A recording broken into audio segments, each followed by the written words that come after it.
जब हम ऊपर की ओर चढ़ना प्रारंभ करते हैं, ऊंचाई की ओर आते हैं, तब हमारे को इस उपवन की हरियाली से साक्षात्कार करने का अवसर है वह प्राप्त होता है। सामने बहुत ही अच्छे कमल हैं, वो खिले हुए नज़र आ रहे हैं।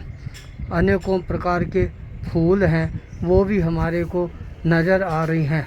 ऊपर से आज हम त्रिपुर से रवाना होकर ऊटी परिभ्रमण करने के लिए आए हैं।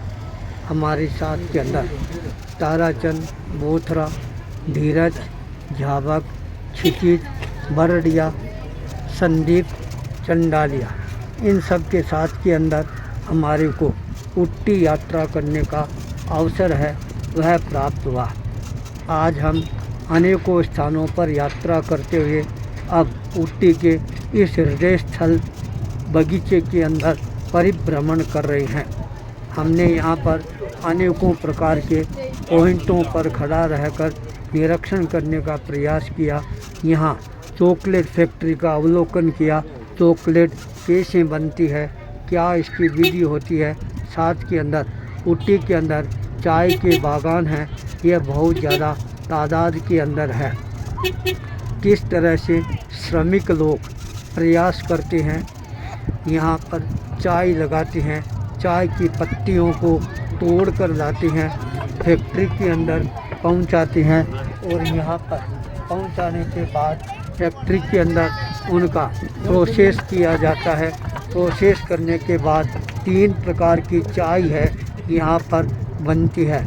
जब वो पत्तियाँ भीतर जाती है, अनेकों प्रकार की मशीनों से वह प्रोसेस होकर बाहर होती है, तब हरा कलर है वह अपने आप ही ब्राउन काले कलर के अंदर बदल जाता है।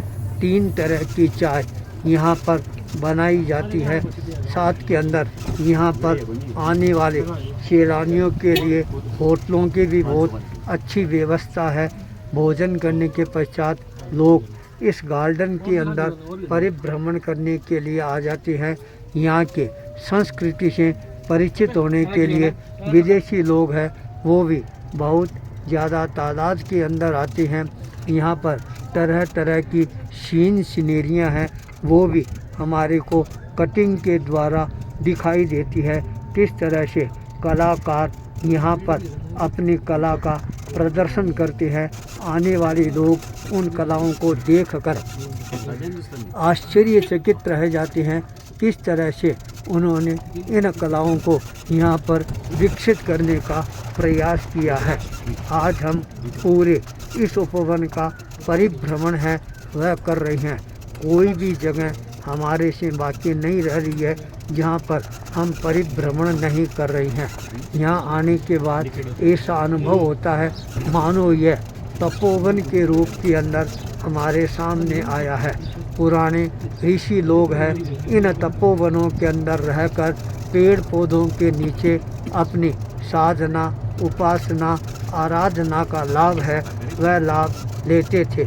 आज भी यदि यहाँ पर साधक आकर अपनी साधना का इजहार करना प्रारंभ करे, साधना का एक महान स्रोत यहाँ प्रवाहित करने का प्रयास करे, तो आनंद की अनुभूति है वह अपने आप ही होने प्रारंभ हो जाती है।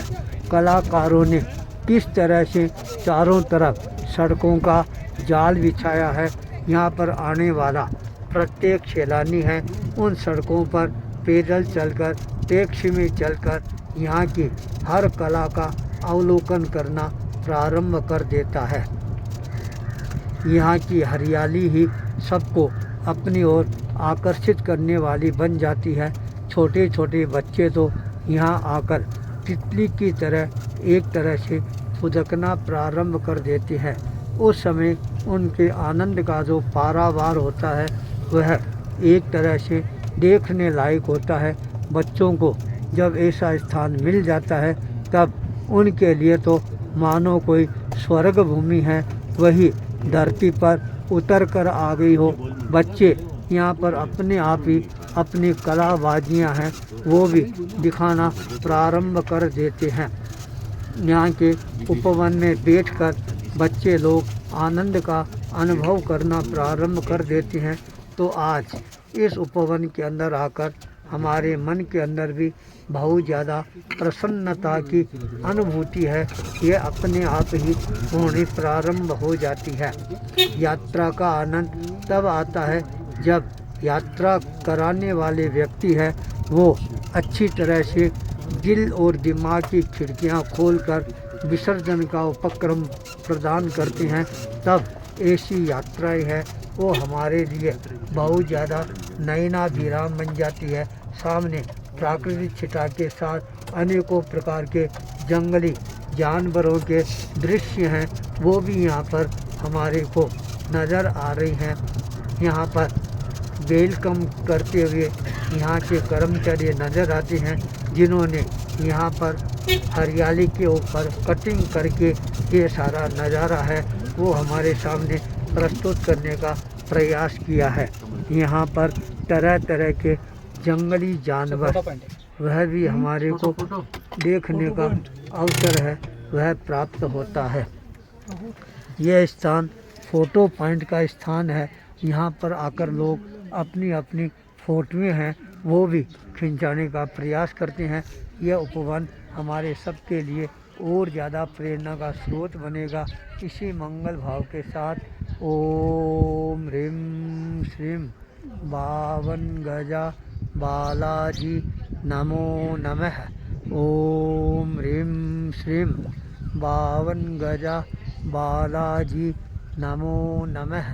ओम ह्रीं श्रीं बावन गजा बालाजी नमो नमः। नमो नमः। नमो नमः।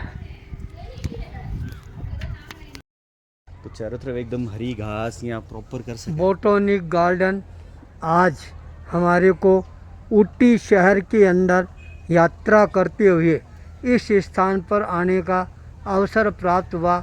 आप यहाँ पर देखोगे हजारों हजारों प्रकार के फूल है वो आपको खिलते हुए नज़र आएंगे। सामने बहुत अच्छा दृश्य है वह भी आप आराम से देख सकते हो। इस गार्डन के अंदर आने के बाद यूँ लगता है मानो कोई स्वर्ग का जो गार्डन है वो याद आ गया हो, जहाँ देवता लोग इन फूलों के अंदर जन्म लेते हैं। कम से कम हमारे को आज इस गार्डन के अंदर आकर इन फूलों की वेराइटियों से तो साक्षात्कार करने का दुर्लभ अवसर है वह प्राप्त हुआ है। ऊटी यात्रा की जो मन में परिकल्पना थी वह आज साकार रूप ग्रहण करना प्रारंभ कर चुकी है। इस यात्रा के अंदर हमारे को क्षितिज बरड़िया का सबसे बड़ा योगदान रहा, जो आज हम इस गार्डन की यात्रा है वह कर रहे हैं। सामने ऊंचे ऊंचे वृक्ष हैं वो नज़र आ रही हैं, दूर दूर तक हरियाली ही हरियाली हमारे को नज़र आ रही है। यहाँ आने के बाद अपने आप एक सुकून का एहसास होता है।